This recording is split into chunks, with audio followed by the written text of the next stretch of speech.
Hello दोस्तों, मैं तुषार दीक्षित। बेटा हम लोग लास्ट क्लास में पढ़ रहे थे एटॉमिक वेट।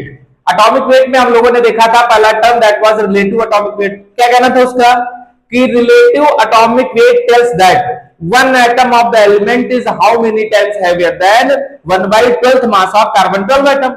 कि कार्बन 12 के 1/12 पार्ट से कितने टाइम्स हैवियर है, उसी को हम क्या बोलते हैं? Relative atomic wait. जैसे अगर आपसे कोई कहे कि सोडियम का रिलेटिव एटॉमिक वेट 23 है, इसका मतलब क्या है कि one atom of sodium is 23 times heavier then, very good, 23 times heavier than 1/12 mass of carbon 12 atom. यहां तक क्लियर है?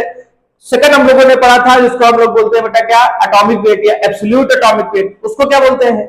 एब्सोल्यूट एटॉमिक वेट की जो यूनिट आती है बेटा वो आती है एएमयू में, एटॉमिक मास यूनिट। और जिसके लिए हम लोगों ने डिफाइन भी किया था कि 1 AMU is equal to 1.67 into 10 to the power -24 grams.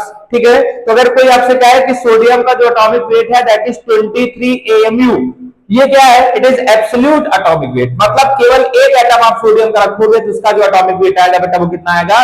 23 AMU। ठीक है, लास्ट में हम लोगों ने पढ़ा बेटा ग्राम एटॉमिक वेट। ग्राम का मतलब क्या था कि उस एलिमेंट के एक मोल एटम को रख दीजिए, उनका जो कलेक्टिवली मास होगा उसको हम क्या बोलते हैं बेटा? ग्राम एटॉमिक वेट। जैसे अगर आपसे कोई कहे कि सोडियम का एटॉमिक वेट है 23 ग्राम, तो ये उसका एटॉमिक वेट नहीं है, it is gram atomic weight. मतलब सोडियम के एक मोल एटम मतलब 6.02 into 10 to the power 23 atoms को एक साथ रख दीजिए, यहां पर जितना मास आएगा उसी को हम क्या बोलते हैं बेटा? ग्राम एटॉमिक वेट। क्लियर है? उसी से मिलता जुलता हमारे पास आज नया टॉपिक है दैट इज मॉलिक्यूलर वेट। हम लोगों ने एलिमेंट के लिए डिफाइन किया तो उसको क्या बोला? Atomic mass. क्योंकि किसी एलिमेंट के लिए जो फंडामेंटल यूनिट है वो क्या है बेटा? एटम। Very good. ठीक वैसे ही किसी कंपाउंड के लिए आपके पास जो फंडामेंटल यूनिट है वो क्या है? मॉलिक्यूल है। तो अगर हम मॉलिक्यूल के लिए भी डिफाइन करेंगे तो तीन चीजें आएंगी। कौन कौन सी आएंगी बेटा? वेरी गुड, सेम वही। कौन कौन से बेटा? एक होगा आपके पास relative molecular weight. Very good, जो आपको ये बताएगा कि one molecule of the compound is how many times heavier than 1/12 part of carbon 12 atom. Clear है? वो आपको क्या बोलेगा? Relative molecular wait. सेम वैसी ही डेफिनेशन है बेटा, इसलिए कोई दिक्कत वाली बात नहीं है। सेकंड आपके पास क्या होगा? मॉलिक्यूलर वेट, या फिर इसको हम लोग और क्या बोल देंगे? Absolute molecular weight. इसकी यूनिट क्या आ जाएगी बेटा? क्या आएगी? Good, AMU. ठीक है, क्या आएगी बेटा? एएमयू। तो हम डायरेक्ट बता देंगे कि एक मॉलिक्यूल का जो वेट है वो इतना है। और लास्ट आपके पास टर्म जो होगा वो क्या होगा बेटा? Gram molecular weight. Gram molecular weight. ठीक है, ये क्या बताएगा कि one mole of the molecule रखिए, उनका जो कलेक्टिवली मास होगा उसको हम क्या बोलेंगे बेटा? Gram molecular weight. तो बेसिक जो मतलब है वो ठीक वैसा है जैसा किसके केस में था? एलिमेंट के केस में। लेकिन क्वेश्चन ये है सर कि इस बार हम निकालेंगे कैसे? एलिमेंट के लिए तो हम याद कर लेते हैं, सोडियम का 23, सल्फर का 32, ऑक्सीजन का 16। मॉलिक्यूल के लिए कैसे निकालेंगे? तो कह रहा है कि मॉलिक्यूल के लिए जो रिलेटिव एटॉमिक वेट आता है या फिर जो एटॉमिक वेट आता है that is the sum of atomic masses या फिर atomic weights, the sum of atomic masses of all the elements, जितने भी एलिमेंट आपके पास प्रेजेंट होंगे मॉलिक्यूल में, the sum of atomic masses of all the elements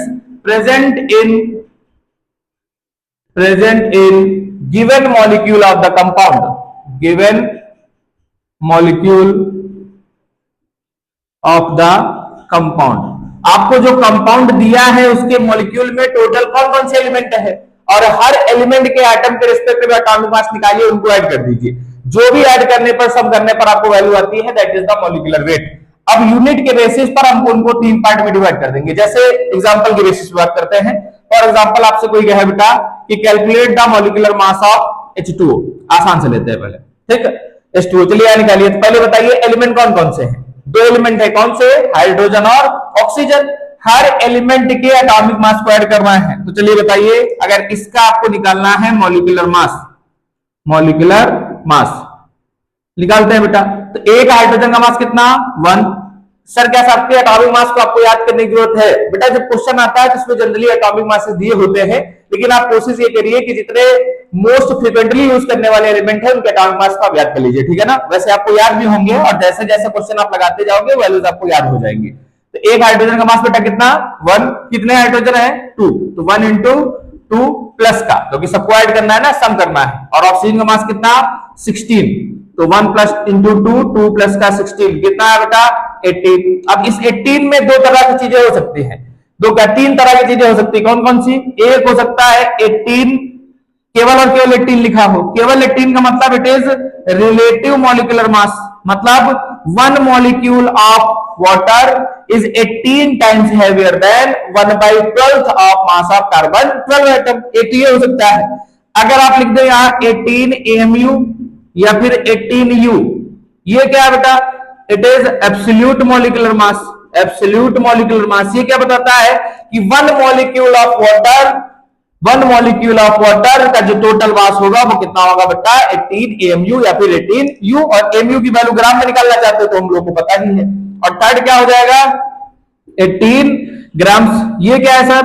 it is gram molecular mass, मतलब 1 molecule 1 mole of molecule of the water, एक मोल molecule of water को रख दीजिए, इनका जो कलेक्टिवली मास आएगा वो कितना आएगा 18 ग्राम। डिफरेंस समझ में आ रहा है ना, कि आपके पास जो एक्सप्रेशन है, जो मैथमेटिकल वैल्यू वो सेम है, बस यूनिट के बेसिस पर हम ये चेक करेंगे कि वो रिलेटिव मॉलिक्यूलर वेट है कि एब्सोल्यूट मॉलिक्यूलर वेट है या फिर ग्राम मॉलिक्यूलर वेट है। आया समझ में आपको?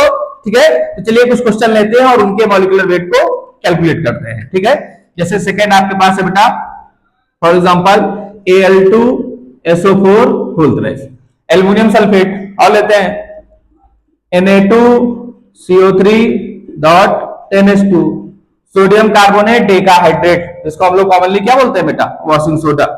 यही क्या है? Washing soda. क्या तुम्हें आप लोगों ने पढ़ा था ना? एक और चलिए लेते हैं फॉर एग्जांपल, यही लिखता हूं डी, चलते हैं चलिए C12H22O11, हम लोगों ने ये लिया बेटा सुक्रोज। ठीक है, तो चलिए इनके मॉलिक्यूलर वेट को कैलकुलेट करते हैं, कोई दिक्कत तो नहीं है ना? सेम वही बेसिक तरीका, क्या कि the sum of atomic masses of all the elements. तो चलिए कैलकुलेट करते हैं बेटा, तो यही लिखते हैं एल्युमिनियम का, एक एल्युमिनियम का मास बेटा कितना 27, कितने एल्युमिनियम 2, तो इंटू 2 प्लस का SO4 का होल थ्राइस है, तो एक काम करते हैं पहले सबको 3 से मल्टीप्लाई कर देते हैं और वैल्यूज अंदर रख देते हैं, समझ रहे हो ना? ठीक है, सल्फर का मास बेटा कितना 32, एक ही सल्फर है तो किसी से मल्टीप्लाई करने की जरूरत नहीं है, प्लस का एक ऑक्सीजन का मास 16, कितने ऑक्सीजन है बेटा इंटू 4, तो 27 इंटू 2 54 प्लस का 3 टाइम्स 16 4 जा 64, 64 प्लस का 32 96, 96 3 इंटू 96, तो इनको बेटा कैलकुलेट कर दीजिए, कितना आएगा 54 प्लस का 3 6 जा 18, 3 9 जा 27, 27 प्लस का 8 1 2 88 है ना, दोनों को ऐड कर लेते हैं, तो 8 प्लस 4 हो गया 12, 5 1 प्लस 6, 6 प्लस 8 14, 2 प्लस 1 342 यूनिट। अगर आप केवल 342 रखोगे तो ये क्या बेटा? इट इज रिलेटिव मॉलिक्यूलर मास। अगर 342 ग्राम्स लिखोगे तो वो क्या है? Gram molecular mass. अगर आप लिखोगे 352 MU या फिर U तो ये क्या होगा बेटा? Absolute atomic molecular mass. आया बेटा समझ में? आपको कोई दिक्कत तो नहीं है ना? ठीक है, चलिए इसको कैलकुलेट करते हैं। तो सोडियम का मास 23, कितने सोडियम बेटा 2, तो 23 इंटू 2 सही है ना, प्लस का एक कार्बन का मास 12 प्लस का एक ऑक्सीजन का मास 16 और कितने बेटा इंटू 3, यहां लिखा है बेटा डॉट, ये मैथ वाला टर्म नहीं है, यहां मल्टीप्लाई कर दीजिए। ठीक है, ये इसको बोलते हैं वाटर ऑफ क्रिस्टलाइजेशन, कितने ऐड हुए हैं, तो ऐड करने के लिए कौन सा साइन प्लस का, यहां प्लस लिख दीजिए 10 टाइम्स H2O का, या तो आप H2O को अलग से लिख लीजिए, या H2O को हम लोगों ने अभी मास कैलकुलेट किया था कितना 18, तो डायरेक्ट देते हैं, कोई दिक्कत नहीं है ना? ठीक है, तो कैलकुलेट करो बेटा 23 2 जा 46 प्लस का 12, 16 3 जा 48 प्लस का 10 18 जा 180, कैलकुलेट कर लीजिए बेटा 46 प्लस का 12 कितना हो गया 58, 58 प्लस का 48 दैट इज 106, इतना 106 आया ना, ये 106 प्लस का ये हो गया बेटा 180, दोनों को ऐड कर दीजिए, सीधा सीधा दिख रहा है कितना आ जाएगा 286। Sir what is the unit, आप अपने हिसाब से लगा लीजिए। अगर आपसे पूछे मॉलिक्यूलर रिलेटिव मॉलिक्यूलर मास तो 286 ही आएगा, अगर एब्सोल्यूट मॉलिक्यूलर मास तो 286 AMU, अगर ग्राम मॉलिक्यूलर मास तो क्या लिखोगे सर 286 ग्राम। कोई दिक्कत? इस तरह से बेटा हम लोग क्या करते हैं, इसके मॉलिक्यूलर मास को कैलकुलेट करते हैं। ठीक है, तो चलिए सुक्रोज का मॉलिक्यूलर वेट आप निकालिए और इसको कमेंट में लगाइएगा। ठीक है, यहां तक आया आपको समझ में? इस तरह से बेटा हम लोग मॉलिक्यूलर वेट को डिफाइन करते हैं। तो दो टर्म हो गए आपके पास, कौन कौन से? एक एटॉमिक वेट और दूसरा मॉलिक्यूलर वेट। अच्छा, अब तक आप लोगों ने बेटा ये देखा होगा कि चाहे एटॉमिक वेट हो चाहे मॉलिक्यूलर वेट हो, क्योंकि ये बताता है कि इतने टाइम्स हैवियर है, और क्योंकि सिंगल एटम के मास की भी जो वैल्यू है वो सारे एटॉमिक मास या मॉलिक्यूलर वेट के बराबर आती है। तो इसका मतलब ये है कि ये जो टर्म आएगा, क्योंकि सिंगल एटम का मास कभी फ्रैक्शन में नहीं आता है, तो जो एटॉमिक मास है, रिलेटिव मॉलिक्यूलर मास है, या कोई भी हो, ये जनरली आपके पास क्या मिलते हैं? होल नंबर मिलते हैं। लेकिन सर कुछ तो आपके पास टर्म है, जैसे क्लोरीन, क्लोरीन का एटॉमिक मास कितना होता है? 35.5। तो ये सर रेशनल में फ्रैक्शन में वैल्यूज कैसी आ रही है? तो जब कभी बेटा फ्रैक्शनल वैल्यूज आती हैं, तो ये फ्रैक्शनल आपके पास है एवरेज एटॉमिक मास या फिर एवरेज मॉलिक्यूलर मास, ठीक है? तो अब तक हम लोगों ने एब्सोल्यूट वैल्यू निकाली है किसी भी एटम का, किसी भी मॉलिक्यूल का जो एब्सोल्यूट मोलर मास या एटॉमिक मास होता है बेटा, वो होल नंबर आता है। क्यों? अभी हम लोग जब सेकंड चैप्टर पढ़ेंगे स्ट्रक्चर ऑफ एटम, तो आपको वहां समझ में आएगा कि एटॉमिक मास और मास नंबर दोनों की जो मैथमेटिकल वैल्यू आती है वो सेम होती है। मैथमेटिकल वैल्यू का मतलब जो आगे आपने नंबर लिखा है, जैसे यहाँ 18 आया, यहाँ 286 आया, और मास नंबर होता है बेटा the sum of number of protons and neutrons, और क्योंकि उनका नंबर कभी फ्रैक्शनल नहीं आएगा, इसीलिए जो आपके पास होल नंबर एटॉमिक मास आता है that is also a whole number, ये फ्रैक्शनल नहीं आता है। लेकिन जब कभी भी आपके पास कोई एलिमेंट एक से ज्यादा फॉर्म में एग्जिस्ट करे, जैसे कार्बन, कार्बन के बहुत सारे फॉर्म होते हैं जिनमें से दो सबसे मेजर, कौन से? एक कार्बन 12 और एक कार्बन 14।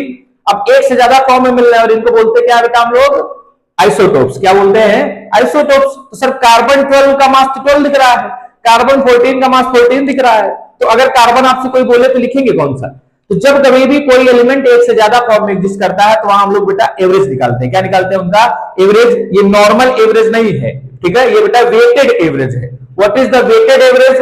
हम लोग यहां पर उसके एटॉमिक वेट को परसेंटेज अबंडेंस से मल्टीप्लाई करते हैं, और जितने भी आपके पास वैल्यूज होंगे लास्ट में सबको सम अप कर देंगे, that will be the average atomic मास या फिर average molecular mass of the compound. आया समझ में? तो चलिए हम लोग उसको भी देखते हैं। क्या यहां तक कोई दिक्कत तो नहीं है? ठीक है, एक काम करो जल्दी से नोट करो, मैं इसको रब कर रहा हूं। ठीक ठीक है बच्चों, चलिए हम लोग नेक्स्ट टॉपिक स्टार्ट करते हैं, दैट इज एवरेज एटॉमिक मास। क्या है सर एवरेज एटॉमिक मास? नाम से ही पता लग रहा है क्या कि जब कभी भी, पहला क्वेश्चन ये है कि सर एवरेज एटॉमिक मास की जरूरत क्या पड़ेगी? जब कभी भी आपको केस आपको मिलेंगे बेटा किसके? आइसोटोप्स के। किसके? आइसोटोप्स के। और आइसोटोप्स क्या होते हैं?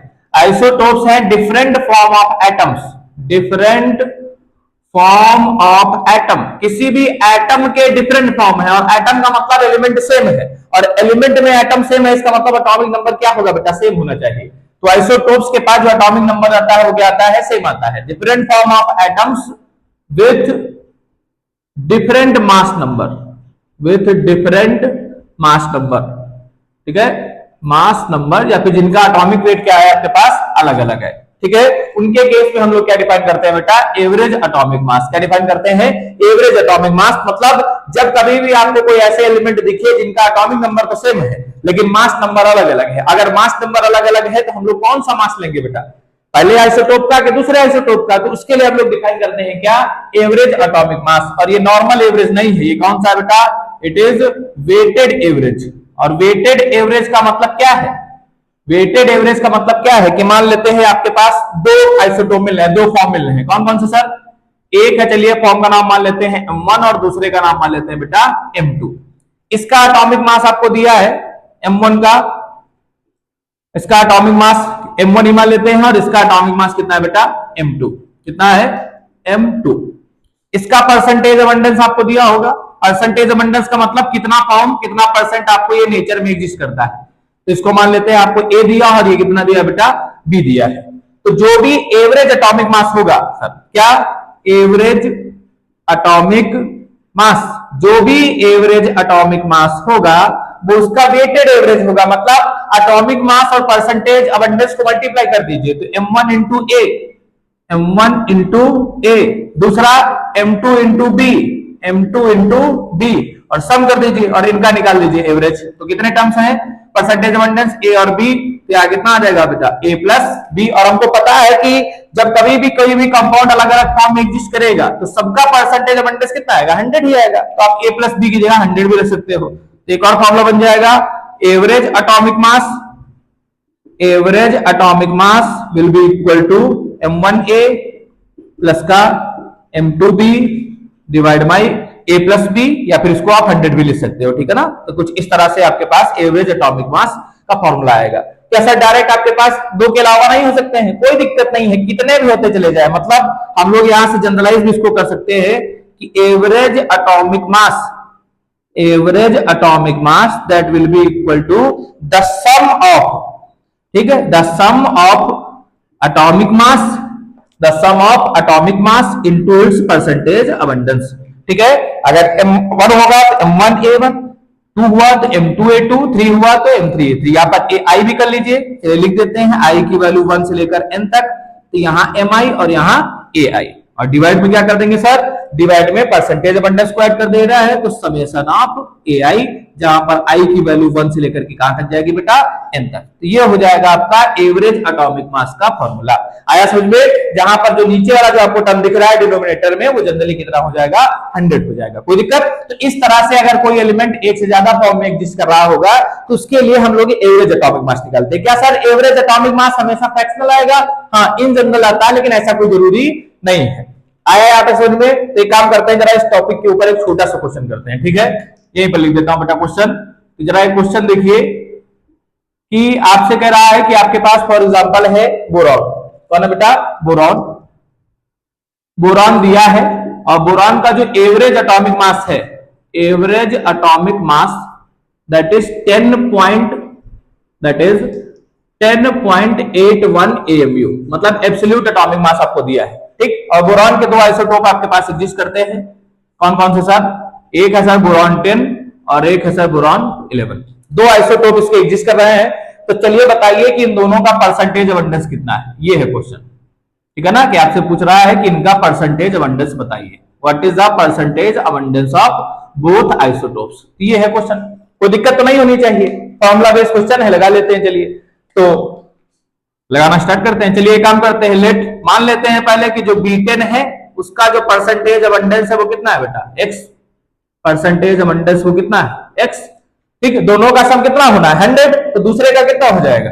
देन B11 का जो परसेंटेज अबंडेंस है वो कितना हो जाएगा बेटा, दोनों का सम अगर 100 है तो एक को x मान लिया तो दूसरे का कितना होगा, गुड, 100 माइनस x, कितना आएगा, 100 माइनस x, गुड। तो रख देते हैं बेटा फॉर्मूले में।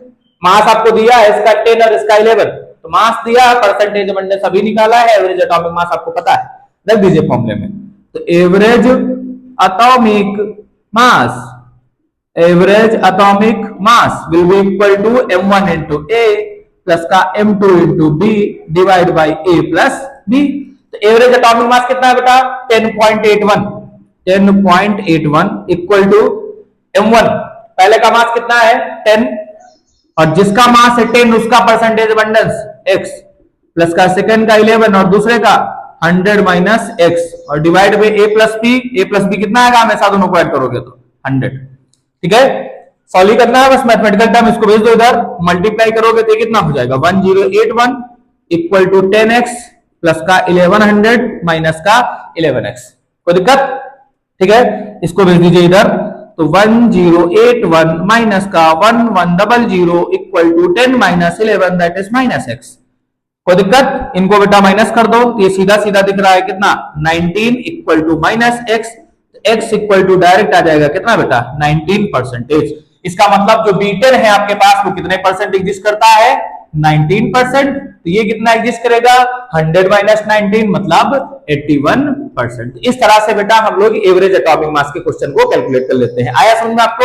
तो ये बेसिक आपके पास टर्म थे, कौन कौन से, एटॉमिक मास, दूसरा मॉलिक्यूलर मास, और तीसरा एवरेज एटॉमिक मास, ठीक है। तो इसके भी अलग अलग हम लोगों ने फॉर्म देखे। क्या यहां तक आपको बेटा समझ में आया है, ठीक है।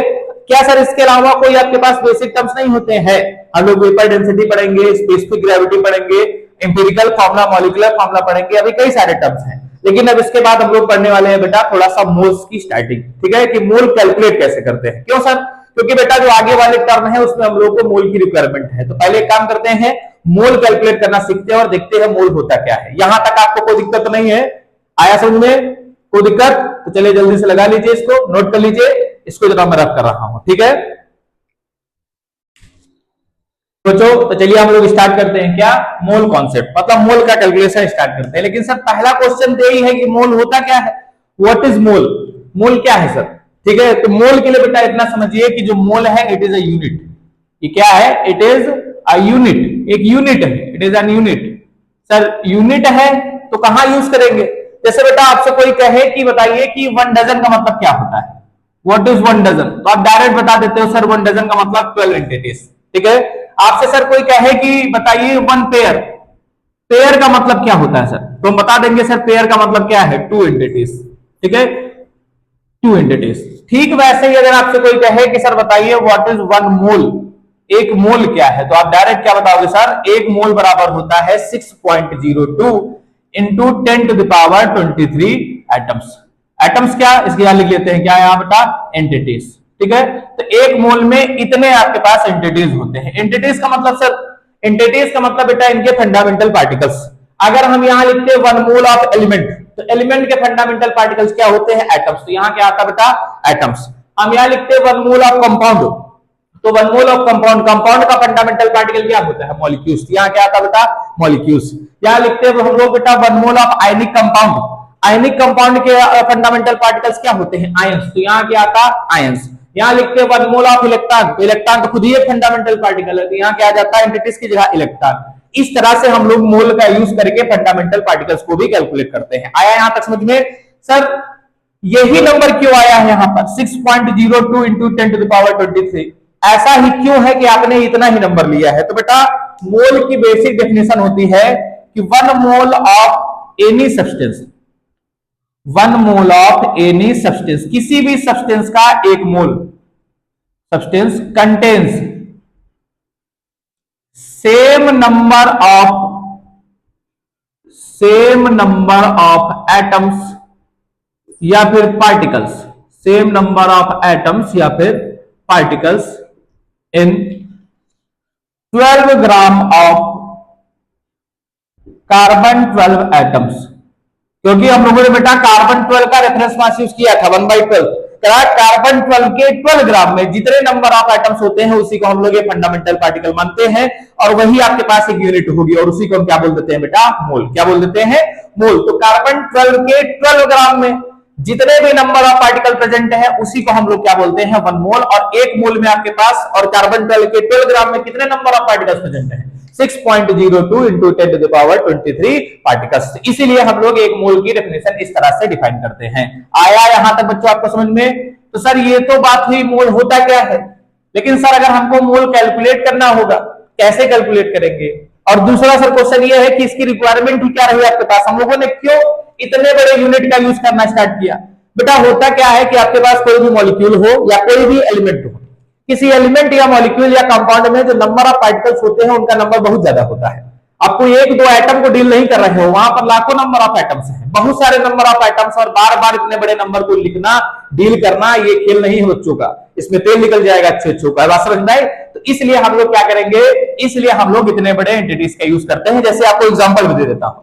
आपसे बेटा अगर कोई कहे कि आपके पास दिया है 12.044 into 10 to the power 23 atoms of sulphur, sulphur के इतने नंबर ऑफ एटम्स लिखे हैं, बार बार इतने नंबर को लिखना, उसको डील करना, ये बहुत मुश्किल है। तो इसकी जगह हम डायरेक्टली इसको क्या लिख सकते हैं बेटा, इसकी जगह डायरेक्टली हम लिख सकते हैं 2 into 6.022 into 10 to the power 23, और इसी को कितना नंबर हम लोगों ने बताया है, 1 मोल। तो आप डायरेक्टली यहां से बता दोगे कि आपके पास सल्फर कितना प्रेजेंट है sir, 2 mole of sulphur present है। तो क्या आपको इतने बड़े नंबर को बार बार लिखने की जरूरत है, नहीं ना। इसलिए हम लोग क्या करते हैं, इस मोल का यूज करते हैं, ठीक है ना। क्योंकि आपके पास जो क्वांटिटीज का नंबर है बहुत ज्यादा है, जो आपके पास क्वांटिटी दी है उसका नंबर बहुत ज्यादा है, और बार बार इतने बड़े नंबर को डील करना ये आसान नहीं है। इसलिए हम लोग क्या यूज करते हैं बेटा, मोल का यूज करते हैं, ठीक है। तो ये तो बात हुई सर कि मोल क्या होता है। अब मोल कैलकुलेट कैसे करेंगे, तो मोल को कैलकुलेट करने के बेटा इन जनरल 3 तरीके हैं। कितने तरीके आपके पास, 3 तरीके हैं। मैं फॉर्मूला नहीं लिख रहा हूं बेटा, डायरेक्ट चार्ट बना रहा हूं, आप उस चार्ट को ध्यान रखिएगा, ठीक है।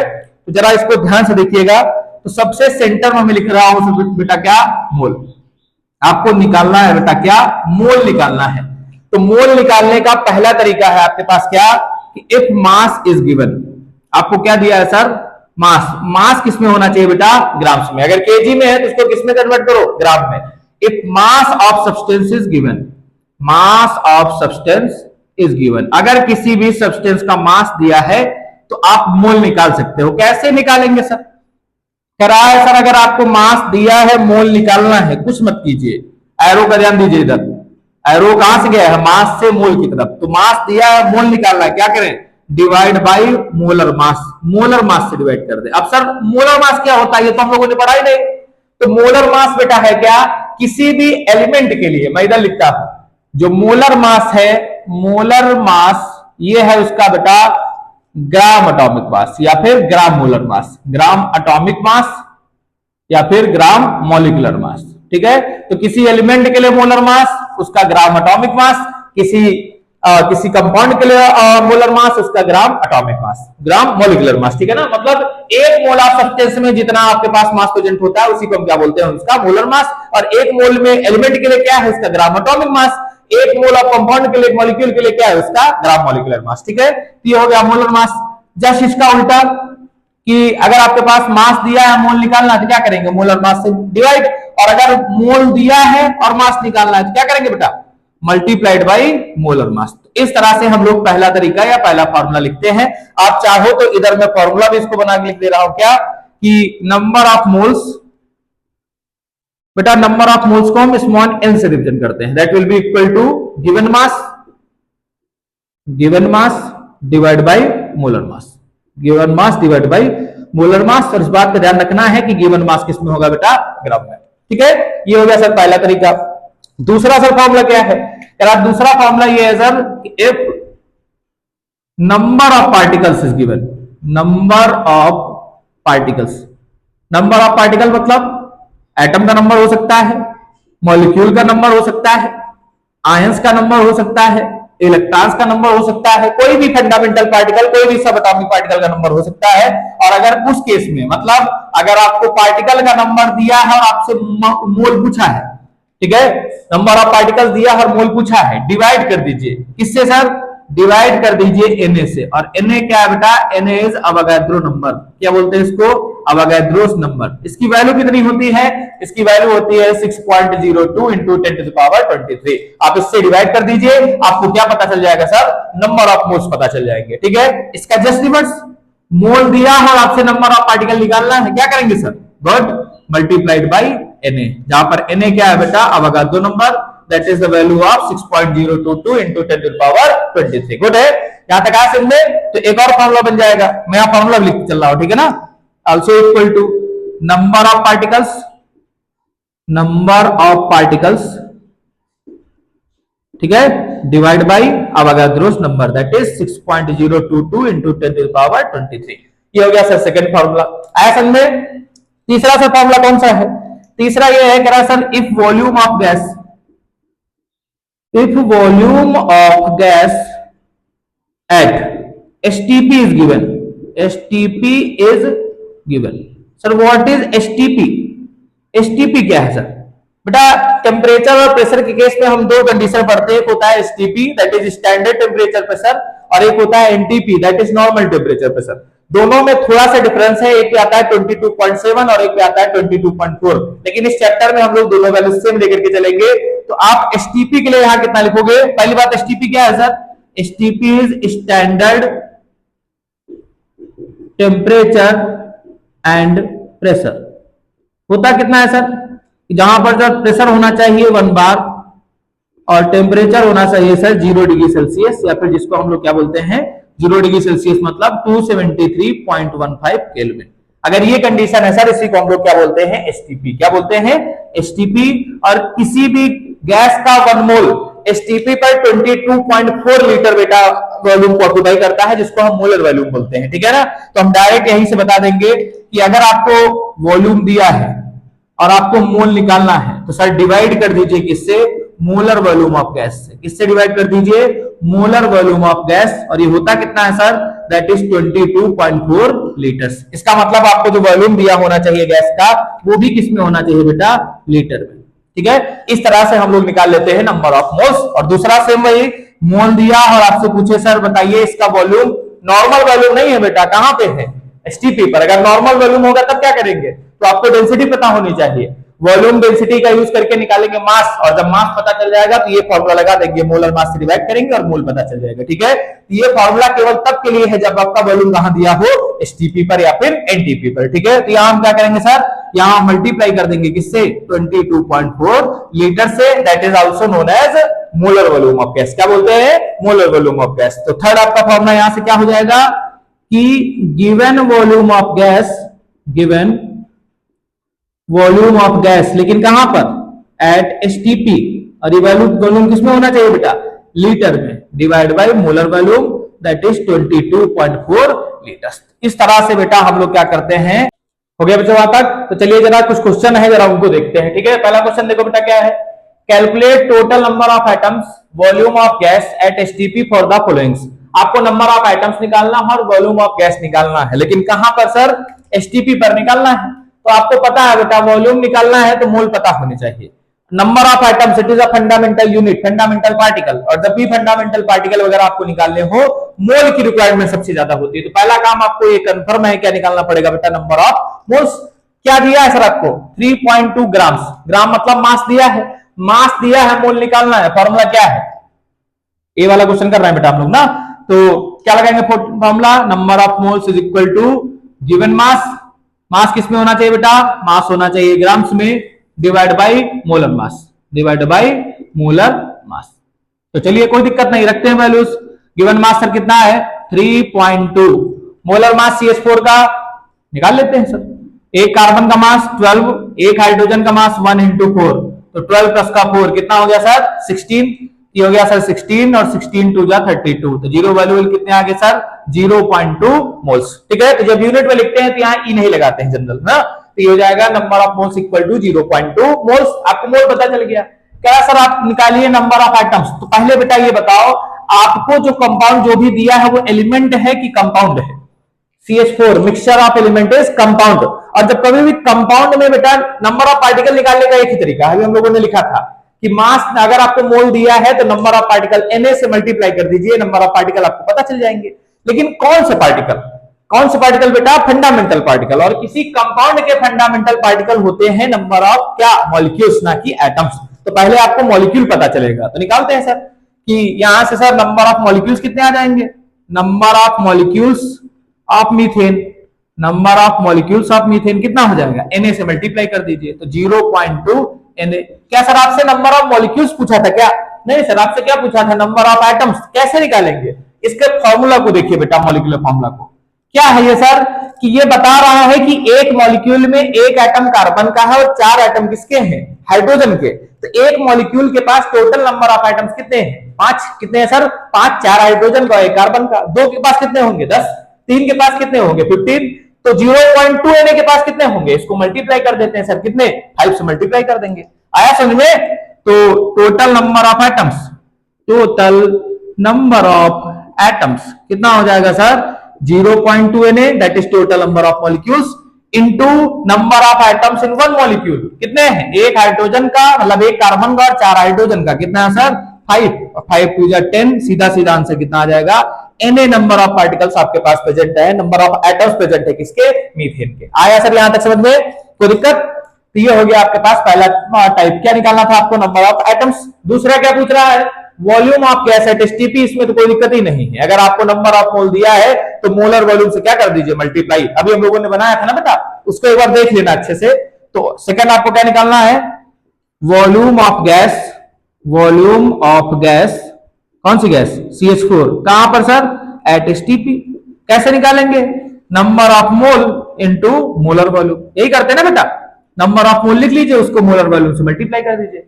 नंबर ऑफ मोल सर कितने आए थे, 0.2, है ना, कितना आया था सर, 0.2, और मोलर वॉल्यूम कितना होता है सर, 22.4 लीटर्स। तो मल्टीप्लाई कर दीजिए, कितना हो जाएगा, 2 2 जा 4, 2 2 जा 4, 2 4 जा 8, तो 4.48 लीटर्स। ये आपके पास आ जाएगा CH4 का वॉल्यूम, कहां पर, एसटीपी पर। आया सर समझ में आपको। इस तरह से बेटा हम लोग मोल का यूज करते हैं और बेसिक कैलकुलेशन करते हैं। ठीक है, इसका जो सेकंड पार्ट है वो एज इट इज है, और इसको आप लगाइएगा और इसका आंसर कमेंट में करिए, बताइए आप किसका आंसर कितना आ रहा है। ठीक है, आया यहाँ पे समझ में। एक जरा दूसरे टाइप का क्वेश्चन, उसको भी देखते हैं। करा sir, calculate total number of molecules. Molecules दिया है, पहले हमेशा चेक करो आपको क्या दिया है, आपको सर यहाँ दिया है एल्युमिनियम सल्फेट। एलिमेंट है कि कंपाउंड है सर? कंपाउंड है। और कंपाउंड में जब Na से मल्टीप्लाई करते हैं उसके मोल से क्या निकलता है? Number of molecules. तो यहाँ कोई दिक्कत नहीं है, पहले मॉलिक्यूल्स निकाल लेते हैं। चलिए कैसे निकालोगे बेटा? बेसिक चीज वही है, आपको चाहे नंबर ऑफ एटम्स निकालना हो, मॉलिक्यूल्स निकालना हो, एसटीपी पे वॉल्यूम निकालना हो, या आपको मास निकालना हो, पहला तरीका यही है कि आपको मोल निकालना पड़ेगा। ठीक है, तो मोल कैलकुलेट करते हैं। आपको मास दिया है, क्या फॉर्मूला हो जाएगा sir? Number of mole equal to given mass divide by molar mass. और एल्युमिनियम सल्फेट का याद हो बेटा, तो अभी हम लोगों ने मोलर मास इसका कैलकुलेट किया था स्टार्टिंग में। कितना आया था इसका मास सर? 342 है ना। एक बार देख लेना या कैलकुलेट कर लीजिएगा, आपको कैलकुलेट करना सिखाया है। तो रख दीजिए बेटा वैल्यूज। गिवन मास ग्राम में कितना है? 34.2 और इसका मोलर मास कितना है बेटा? 342। तो सीधा सीधा ये आपको दिख रहा है कितने टाइम चला जाएगा?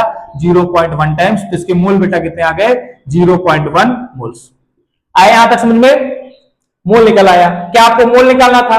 नहीं, आपको नंबर ऑफ मॉलिक्यूल्स निकालना है। तो कंपाउंड दिया है, कंपाउंड के मोल्स में से Na से मल्टीप्लाई करोगे, क्या पता चलेगा? Number of molecules. तो इस बार वो वाली दिक्कत नहीं है, तो डायरेक्ट निकाल लेते हैं। तो नंबर ऑफ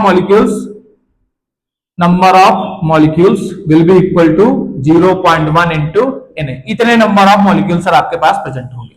आया यहां तक समझ में? ठीक है, और भी आपको निकालना है क्या? Number of electrons. कैसे निकालेंगे सर? जब कभी बेटा आपको सब एटॉमिक पार्टिकल के नंबर निकालने हो, चाहे इलेक्ट्रॉन हो, प्रोटॉन हो, न्यूट्रॉन हो, एक काम करिए क्या कि आप उसके एक मॉलिक्यूल में निकाल लीजिए कितने इलेक्ट्रॉन, प्रोटॉन या फिर न्यूट्रॉन निकलते हैं, और लास्ट में टोटल नंबर ऑफ मॉलिक्यूल से मल्टीप्लाई कर देंगे। समझे ना?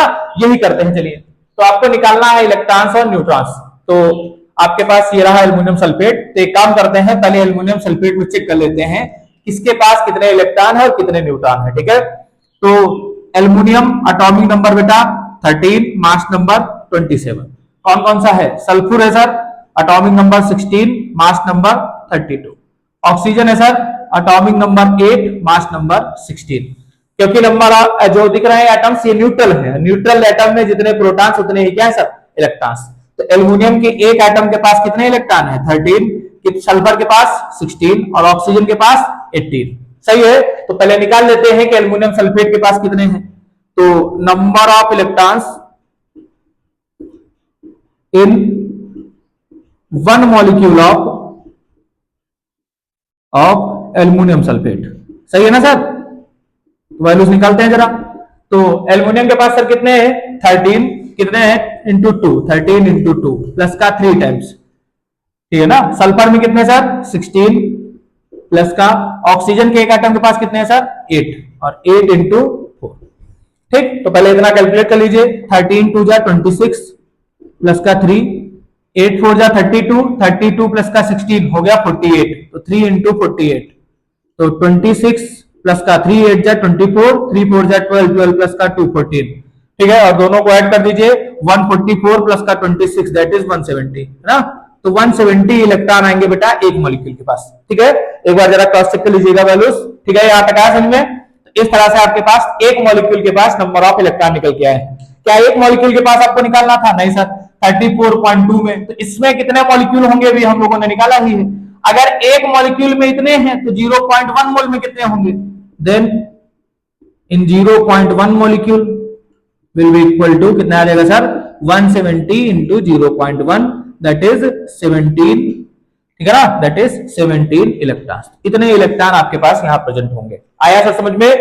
कोई दिक्कत? इस तरह से बेटा हम लोग निकालते हैं नंबर ऑफ इलेक्ट्रॉन्स। न्यूट्रॉन निकालना हो जरा वो भी चेक कर लेते हैं। न्यूट्रॉन्स कैसे निकालते हो sir? Mass number minus atomic number. तो 27 माइनस 13 14, 32 माइनस 16 16, 16 माइनस 8 कितना आ गया? 8। तो एक के पास इतने नंबर ऑफ न्यूट्रॉन्स है, तो निकाल लेते हैं सर।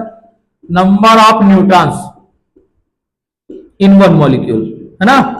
तो एक एल्युमिनियम के पास सर कितना है? 14 और एल्युमिनियम है कितने? 2। तो 14 इंटू 2 प्लस का 3 टाइम्स। अंदर तो सेम ही है। एक सल्फर के पास सर कितना है? 16 प्लस का, एक ऑक्सीजन के पास सर कितना है? 8, 8 इंटू 3। ये वाली वैल्यूज तो सेम ही जो यहाँ आई थी। कितना आया था सर? 144। ये हो गया 14 2 जा सर 28 प्लस का 144। दोनों को ऐड कर लोगे कितना आ जाएगा सर? 172 न्यूट्रॉन्स। तो अगर एक मॉलिक्यूल के पास इतना है तो 0.1 मॉलिक्यूल 0.1 Na थे ना सर? 0.1 Na, यहां बेटा Na से मल्टीप्लाई कर लीजिएगा। ठीक है ना? Na तो यहाँ इंटू Na, तो कितना आ जाएगा सर 17 Na इलेक्ट्रॉन्स। ठीक है, तो यहाँ ये काम यहाँ करते हैं तो कितना हो गया सर 0.1 Na में कितना आएगा 172 into 0.1 Na, that will be equal to 17.2 Na number of neutrons. इस तरह से बेटा हम लोग नंबर ऑफ न्यूट्रॉन्स फाइंड करेंगे। आया आपको समझ में कोई दिक्कत? ठीक है, तो इस तरह से बेटा हम लोग मोल की वैल्यूज निकाल करके अलग अलग तरह के बेसिक टर्म्स को कैलकुलेट कर लेते हैं। क्या सर इसके अलावा क्वेश्चन नहीं आते हैं? बहुत सारे टाइप के क्वेश्चन बेटा यहां से पूछते हैं। हम लोग नेक्स्ट क्लास जो अपनी करेंगे उसमें केवल क्वेश्चन का यूज करेंगे, न्यूमेरिकल से सॉल्व करेंगे। लेकिन पहले जरा ये बताइए इसमें कोई दिक्कत तो नहीं यहां तक आया समझ में? इसका बेटा सेकंड पार्ट ये वाला और पहले क्वेश्चन का सेकंड पार्ट ये वाला, इन दोनों को आप सॉल्व करिएगा और इसके आंसर को कमेंट बॉक्स में बताइए कि इसका आंसर क्या रहा है। आया बच्चों यहां तक समझ में? ठीक है, तो नोट्स बनाइए और क्वेश्चन को लगातार सॉल्व करते रहिएगा ताकि आपके पास प्रॉब्लम्स जो है वो कम आए। ठीक है बेटा, आज इतना ही रखते हैं। Thank you very much.